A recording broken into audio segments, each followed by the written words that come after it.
Good afternoon, everybody. I am being joined today by Christina Trapp, who is a partner at WipFli CPA and Consultants out of the Naperville office, Naperville, Illinois. Christina, welcome. Thank you. Thanks for having me. Thank you for joining me. I know this is a crazy time of the year for you. You're in the middle of tax season. You've got the COVID crisis going on. I can only imagine your phone is just ringing off the hook. Maybe you could tell us a little bit about what your small and mid-sized businesses are calling you about, what are their concerns, and we'll go through some suggestions that you have for them. Sure. There's a lot of concerns right now, that's for sure. I can tell you that from when this first started, the main number one concern on almost every business owner's mind, whether they're small or large, was cash flow. How is this going to affect my cash flow? Suddenly my customers are stuck at home, so they can't spend. Maybe if they're not stuck at home, they're afraid to spend. They don't know if they have enough money, so everything's been kind of on a halt, and it's brought a new light for the need for a cash flow projections, and really the most simplistic kind, not a complicated cash flow statement like you might have if you have issued financial statements. I'm talking about a down and dirty, how much cash do I have? How much can I reasonably expect that's going to come in? Either looking at your client list and saying, here are some clients that are salons and restaurants, probably not going to collect from them in the next couple of weeks, but here's some IT companies and some other companies that are clients. Cash flow from them should, remain steady. Going through it methodically like that, taking a hard look at your bills, your vendors, who will give you grace, who do you have to pay immediately? Because the main goal right now in a situation like this is to keep payroll going. And what we do is we'll take with a simple cash flow projection, here's my starting cash, here's what I reasonably expect to get in. Really, it would be best if you could do it by week. So in the next week, I expect to get, X amount of dollars, and I feel like that's a good guesstimate. On the out, I know I've got to put out my payroll. I've got to put out my health insurance. Those things can't not be paid. What else might I need to absolutely pay? And then what is my lending capability? How much room do I have left on a line of credit? How much cash can I get in from that?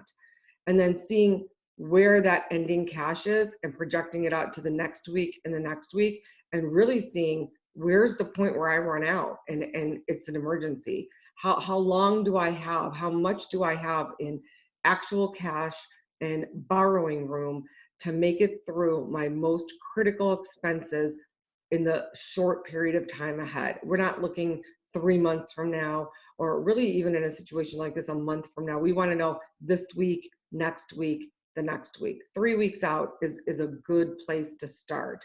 And if you do that and you see where that runs out, that's when you start exploring, maybe we need to look at the new SBA loans. Maybe we need to look at credit card draws on credit cards. Maybe we need to look at cutting back hours. Maybe we need to look at not paying some of the things that were in that must pay line. Do they really have to be paid? Some landlords are being really lenient. Some mortgage companies are being lenient. Skip a month. Can you skip a month? Calling ahead to credit card companies and the loans that you have or mortgage lenders. My clients have had great luck with having them say, no problem, we can put this on freeze for 90 days, no interest, no penalties. So when you're going through this kind of hard look at what actually has to go out in cash, see what you can do, see where people will give you some leniency, where you normally would, in a not crisis situation. Obviously rent would be an absolute yes. But right now, you might get a break on that. Mortgage would be an absolute yes. Utilities, an absolute yes. But right now, most of my clients are finding out that if you really boil it down to it, it's the payroll and the health insurance that has to be paid. Yeah. So I think that's such smart advice. You really have to get down to the individual vendor level to figure out what's immediate that you have to pay and what you can push off. And then on the other side of the ledger, what are you likely to receive in? Who's going to pay you? Are you a must pay on the other side of the ledger for for your clients, or are they going to be calling you to push off those payments. And understanding that at the individual client and vendor level is critical. Does WipFli, do you have a tool that you use with your clients? So we have a lot of tools. In this situation, if you're not a client that has already gone through some of these more sophisticated projection processes with us and have some custom things that we built for clients, if you don't have something like that, we have a quick down and dirty basic Excel spreadsheet. I can email that to any of your listeners that would like that. My Oh, that's awesome. my email address is Christina with a CH .trapp, TRAPP @WipFli. I'm sure if they email you, you can pass that along. I'm going to read this one off because I don't have it memorized. There is one that you can get online. It's not free though. So it's cashflowtool.com. The cost is about $50 a month. It's a little bit more robust than the basic spreadsheet that I'm going to send you. But if money is a concern and time is of essence and you don't want to have to learn how to use something new, this spreadsheet will get you where you need to be in a crunch. That's a great offer. We'll make sure to include that in the notes of the post as well. Christina, are there other things that you're seeing or questions that you're fielding from clients during this crisis that you think really would resonate with our audience?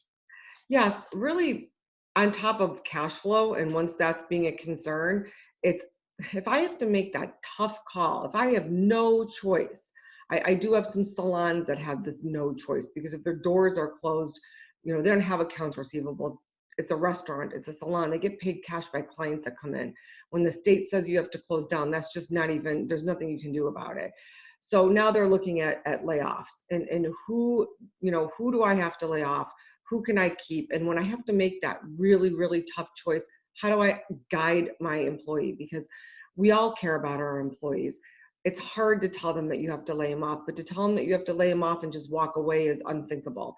So giving them some tools, giving them some guidance. Hopefully most of them have never had to apply for unemployment before. How do they go about doing that? It's not difficult. They just need to go to their state website for state unemployment. In Illinois, it's the IDES, which is the Illinois Department of Employment Security. If you Google it, it'll pop right up.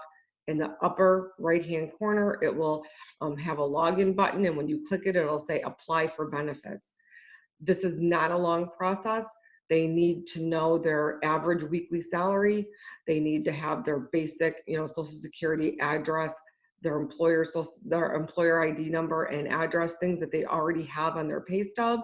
And it's a simple process of filling it out and submitting it. Now in Illinois, we have a 2-week waiting period. So for the first 2 weeks that they're laid off, they will not receive benefits. It's important to let them know that. I've had some employers have employees, coming back and saying, I'm not getting anything. I haven't heard anything. When will I get something? You'll get something in the mail that will give you login information to log in and get it started. They'll want you to hook up direct deposit.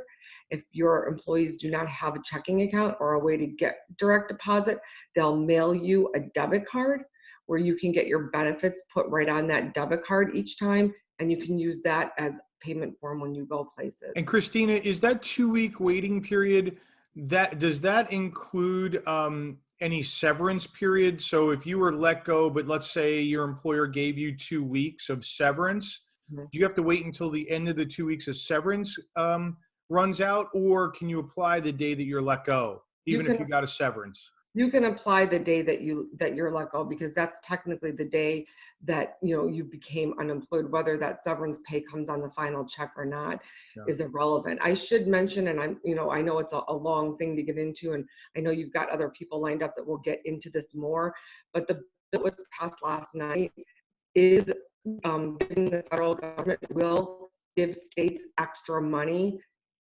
to subsidize that waiting period for up to 1 week. So if Illinois so chooses to accept that and decides to waive the waiting period, the federal government will then pay them for that period, pay the state that period that they normally were waiving.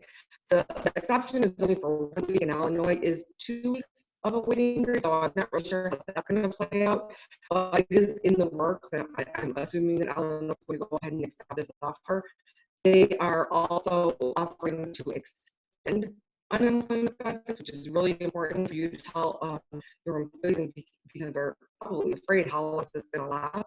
Normally, Illinois will offer unemployment benefits for 26 weeks, and the federal government has just added a 13-week extension on top. In total, your employees could be looking at 39 weeks of unemployment benefits. And the federal government, under a new act passed last night, has also added enhancement to those benefits. So if, for example, your state benefits are capped at $400 a week, there is an up to an additional $600 a week benefit from the federal government. I don't have the details of how that's calculated. I don't know that they've made that public yet, but they have said that they will not only extend the period of time that your employees can collect unemployment, but they will also enhance the amount that they receive. That's awesome. As a final note on this one, if you've not completely laid your employees totally off, but you've had to reduce their hours because you still need them, but you can't afford them to work their full amount of time, the federal government has also just released enhanced unemployment, where they will be able to qualify for partial unemployment benefits if they're still working, but just not working their full hours. Yeah, that's great. That's A tremendous. lot of good stuff. Yeah, it's a Hey, lot Christina, of let's talk a little bit about the business owners. You and I were talking before this that a number of questions have come up from business owners themselves who take paychecks, who are now no longer taking those paychecks, and whether or not they are eligible for unemployment benefits. That's a great question, and it's one I've been getting multiple times a day. The answer is yes. On top of, so if you have an S corporation owner or somebody owner of a business who's actually on a payroll paycheck, they're getting a W-2 just like their employees, they can qualify. But what this bill did last night was enhance that to extend it to self-employed people. So if you were self-employed through an LLC or just a sole proprietor, so you weren't actually getting a W-2 from your company, you still qualify for benefits under the bill that was passed last night. So whether you are getting a W-2 from your company or not, if you had to cease operations and you don't have the money to pay yourself, even if it's not for payroll, please do apply because you do qualify for benefits now. That's awesome. That's great. We'll make sure to get that in our link right up at the front. I'm sure business owners are going to be really interested to hear that. Yes. Christina, really appreciate you taking time during this incredibly busy time of the year anyway. And now we have the crisis on top of it. Really nice visiting with you. You're welcome. And I would also like to add the firm WipFli. It's WipFli, WIPFLI.com, has a ton of resources. So if you'd like more details on some of the things that I've touched on or have more questions, feel free to reach out to our resources on our website. I think they answer a lot of questions and get into a little bit more on these issues. Great. We'll put that in the link as well.